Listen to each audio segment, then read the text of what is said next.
ಅವ್ರು ಯಾಕೆ ನೀವು ಡೈರೆಕ್ಟ್ ರೈಟ್ ನೆಟ್ ಅಕೌಂಟ್ ಹಾಕಿ ಕೊಡೋದಿಲ್ಲ ನೀವು ಅವ್ನ್ ತಕ್ಕಣನೋ ಬಿಟ್ಟನೋ ನೀವು ಅವ್ರಿಗೆ ಕೊಡೋ ಸಬ್ಸಿಡಿ ನೇರ ರೈತರು ಕೊಡ್ಬಿಡಿ. ರೈತ ಈಗ ನಾ ಸಾವಯವ ಕೃಷಿ ನಾನು ಮಲ್ಚಿಂಗ್ ಸೀಟ್ ಕೊಡ್ತೀರಾ, ನಾ ಮಲ್ಚಿಂಗ್ ಸೀಟ್ ಹಾಕಲ್ಲ, ನಾನು ಜೈವಿಕ ಕೃಷಿ ಜೈವಿಕ ಸಂಪನ್ಮೂಲಗಳನ್ನ ಹಾಕೊಂಡಿರ್ತೀನಿ, ನೇರ ಅವನ ಅಕೌಂಟ್ ಕೊಡಿ ದುಡ್ಡನ್ನ. ಅದು ಕೊಡಲ್ಲ, ಪೂರ್ತಿ ಅವನಿಗೆ ಹೋಗ್ಬೇಕು. ಅಲ್ಲ ಒಂದು ಡಬಲ್ ದುಡ್ಡು ಅಲ್ಲಿ ಅವ್ರು ಕಮಿಷನ್ ಕೊಡ್ಬೇಕಲ್ಲ ಇವ್ರಿಗೆ. ಹಂಗೆ ಆರ್ಸಿಗಳನ್ನ ಮಾಡೋದು. ಬಿತ್ತನೆ ಬೀಜ ರೈತರುಗಳ ಕೈಲೇ ಮಾಡಿಸಿ, ನೀವು ಅದಕ್ಕೆ ಅವನ ತರನೇ ಬೀಜ ನಿಗಮಗಳನ್ನ ಮಾಡಿಸಿ. ಯಾಕೆ ನೀವೆಲ್ಲ ಪ್ರೈವೇಟ್ ಎಷ್ಟಿದೆ ಇವತ್ತು ಮುಸ್ಲಿಂ ಜೋಳ ನಾವು ಕೊಡಬೇಕಾದ್ರೆ 1400, ಅವನೇ 1 kg 1200, 2000. ಎಷ್ಟು ಡಿಫರೆನ್ಸ್ ಇದೆ. ಇಷ್ಟೆಲ್ಲ ಖರ್ಚಾಯ್ತದ. ದೊಡ್ಡ ಈ ರಾಜಕಾರಣಿಗಳು ಅಧಿಕಾರಿಗಳು ಎಲ್ಲರೂ ಮಾಡ್ತಾ ಇರೋದು ರೈತರಿಗೆ ಮಾರಣಾಂತಿಕ. ರೈತರನ್ನ ಸಾಯಿಸ ಅಂತ ಕೊಲ್ತಾರೆ, ಸಾಯಿಸಲ್ಲ ಅವರು, ನಿಜವಾಗ್ಲೂ ಕೊಲ್ತಾ ಇರೋರೇ ಅವರು ರೈತರನ್ನ. ಈಗ ಯಾರ ಹತ್ರ ಇದೆ ದುಡ್ಡು, ನಾವು ಯಾರ ಹತ್ರ ವಸೂಲಿ ಮಾಡಬೇಕು, ಯಾರ ಹತ್ರ ನಾವು ವಸೂಲಿ ಮಾಡಿದ್ರೆ ಶ್ರೀಮಂತರಾಗ್ತೀವಿ? ರೈತರನ್ನ ವಸೂಲಿ ಮಾಡಬೇಕು ಪ್ರತಿಯೊಂದು ಹೆಸರಲ್ಲಿ. ಗೊಬ್ಬರ, ಕಾಳು ಎಲ್ಲ ಜಾಸ್ತಿ ಇರೋರೆ ನಾವು ತಾನೆ. ಎಲ್ಲ ಕೃಷಿ ಎಲ್ಲ ತರ ಬಂದ್ರು ನಮ್ಗೆ ಬರೋದಲ್ಲಿ. ಅಷ್ಟು ಕೋಟಿ ಇಷ್ಟು ಕೋಟಿ ಎಲ್ಲ ಅವ್ರಿಗೆ ಹೋಗ್ತದೆ. ನೀವು ನೇರ ಕೊಡಿ ರೈತರಿಗೆ. ನೀವು ಕೊಡ್ಲೇಬೇಡಿ, ಒಳ್ಳೆ ಬೆಲೆ ಕೊಡಪ್ಪ, ಏನು ಕೊಡ್ಬೇಡ. ನಿನ್ ಕಟ್ಕೊಂಡು ನನಗೆ ಅಲ್ಲಿ ಭತ್ತ, ನೀರು, ಕರೆಂಟು, ಯೂನಿಟ್ ಇಷ್ಟು ಅಂತ ಫಿಕ್ಸ್ ಮಾಡು, ಅದ್ರ ಮೇಲೆ ಭತ್ತ ಫಿಕ್ಸ್ ಮಾಡು. ವೈಜ್ಞಾನಿಕ ಬೆಲೆ ಕೊಡು. ಕೊಟ್ರೆ 250 ರೂಪಾಯಿ ಬೀಳುತ್ತೆ 1 kg ಅಕ್ಕಿಗೆ ಕೊಡು.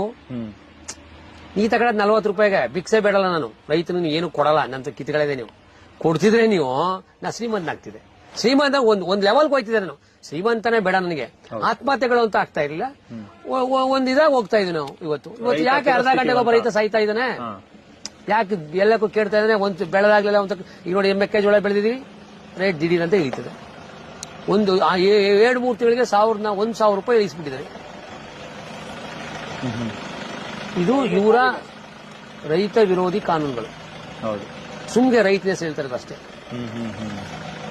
ಓಕೆ ಸರ್, ಈಗ ನಾವು ರೈತರಾಗ್ಬಿಟ್ಟು ಪ್ರತಿಯೊಂದಕ್ಕೂ ಸರ್ಕಾರನ ಅವಲಂಬಿಸ್ಬೇಕಾ? ಇಲ್ಲ, ರೈತರು ನಾವೇನು ಕೇಳಿಲ್ಲ ಹಿಂದಿಂದನೂ ಅಷ್ಟೇ.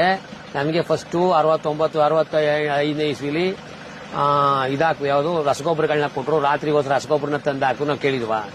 IP ಸೆಟ್ಗಳು ತಕೊಂಬಂದು ಕರೆಂಟ್ ಕೊಟ್ಟರು, ಬೋರ್ ಹೊಡಸಿ ಅಂತ ಹೇಳಿದ್ರು. ನಾವು ಬೋರ್ ಹೇಳಿದ್ವಾ? ರಸಗೊಬ್ಬರ ಕೇಳಿದ್ವಾ? ಬ್ಯಾಂಕ್ ಸಾಲ ಕೇಳಿದ್ವಾ? ಯಾರನ್ನ ಏನ್ ಕೇಳಿದ್ವು ನಾವು? ಬಿತ್ತನೆ ಬೀಜ ಕೇಳಿದ್ವಾ?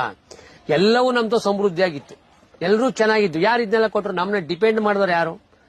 ಸೊ ಅವಲಂಬಿ ಆಗಿದ್ದವ್ರನ್ನ ಅವಲಂಬಿತನ ಮಾಡಿದ್ರು.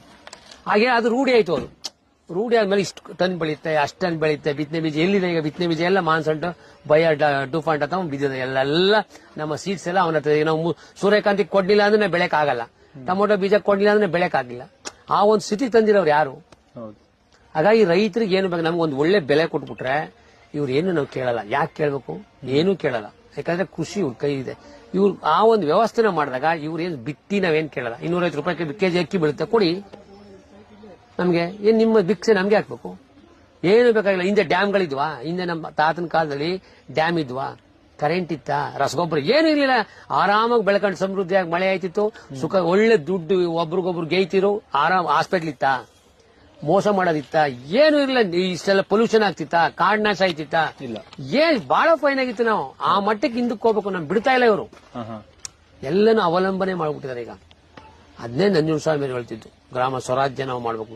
ಸರ್ಕಾರದ ಇಲ್ಲದೆ ನಾವು ಬದುಕಂತ ಏನೇನು ಮಾಡ್ಬೇಕು ನಾವು? ಸರ್ಕಾರ ಬೇಕು, ಬೇಡ ಅಂತಲ್ಲ, ಆದ್ರೆ ಒಂದಷ್ಟು ನಾವು ಅವ್ರ ಮೇಲೆ ಅವಲಂಬನೆ ಆಗಬಾರ್ದು. ಆ ಒಂದು ಸ್ಥಿತಿಗೆ ನಮ್ದು ಬೀಜ ಬ್ಯಾಂಕ್ ಮಾಡಬೇಕು, ನಮ್ದು ನೈಸರ್ಗಿಕ ಕೃಷಿ ಮಾಡಬೇಕು, ನಮ್ದು ಯಾವ್ದು ಮಾರ್ಕೆಟ್ ಮಾಡಬೇಕು. ಹಾಗಾಗಿ ಗ್ರಾಹಕರಿಗೂ ಅಷ್ಟೇ. ಗ್ರಾಹಕರು ಇವತ್ತು ರೈತನ ನೀವು ಬಿಟ್ಟು ಏನು 3 ರಿಲಯನ್ಸ್ ಖರೀದಿ ಮಾಡಕ್ ಹೋದ್ರೆ ನೆಕ್ಸ್ಟ್ ರೈತ ಇರಲ್ಲ. ಆಗ ಟಾಟಾ, ಅದಾನಿ, ಅಂಬಾನಿಗಳು ಬರ್ತಾರೆ. ಆಗ ನೀವು 1 kg 500 ಕೊಡಿದ್ರು ಕೊಡ್ಬೇಕಾಯ್ತದ. ಆಗ ಅಂದ್ರೆ ಒಳ್ಳೆ ಕ್ವಾಲಿಟಿ ಇರಲ್ಲ. ಅವನ ಹತ್ರ ಇರುತ್ತೆ ಅಲ್ಲವ, ರೈತನ ಹತ್ರ ಇರಲ್ಲ. ಹಾಗಾಗಿ ನೀವು ಚೌಕಾಸಿ ಮಾಡೋದನ್ನ ಬಿಟ್ಟು ರೈತನ ಹತ್ರ ಬನ್ನಿ. ನೀವೆಲ್ಲ ಗ್ರಾಹಕರು ರೈತನ ಸಪೋರ್ಟ್ ಮಾಡಿ, ರೈತನ ಹತ್ರ ನೇರವಾಗಿ ತಗೊಳ್ಳಿ. ಆಗ ರೈತ ಬದುಕ್ತಾನೆ. ನಮ್ಮ ಹತ್ರ 40 ರೂಪಾಯಿ ತಗೊಂಡು ದಲ್ಲಾಳಿ ಹತ್ರ ನೀವು 200 ತಗೊಂಡ್ರೆ ಎಷ್ಟೋಯ್ತು ದುಡ್ಡು ಒಂದು ದಲ್ಲಾಳಿಗೆ? ಅಲ್ವಾ ಸರ್? ನೀವು ರೈತರ ಹತ್ರ 100 ರೂಪಾಯಿ ಕೊಟ್ಬಿಟ್ಟು ತಗೊಳ್ಳಿ, ನಿಮ್ಗೂ 100 ಉಳುತ್ತಾ, ನಮಗೂ 60 ರೂಪಾಯಿ ಜಾಸ್ತಿ ಆಯ್ತಾ? ಹಾಗಾಗಿ ಗ್ರಾಹಕರು ಎಲ್ಲೋ 3 ರಿಲಯನ್ಸ್ ತಗೊಳ್ಳೋದಲ್ಲ. ರೈತನ ಹತ್ರ ನೀವು ಅವನ್ನ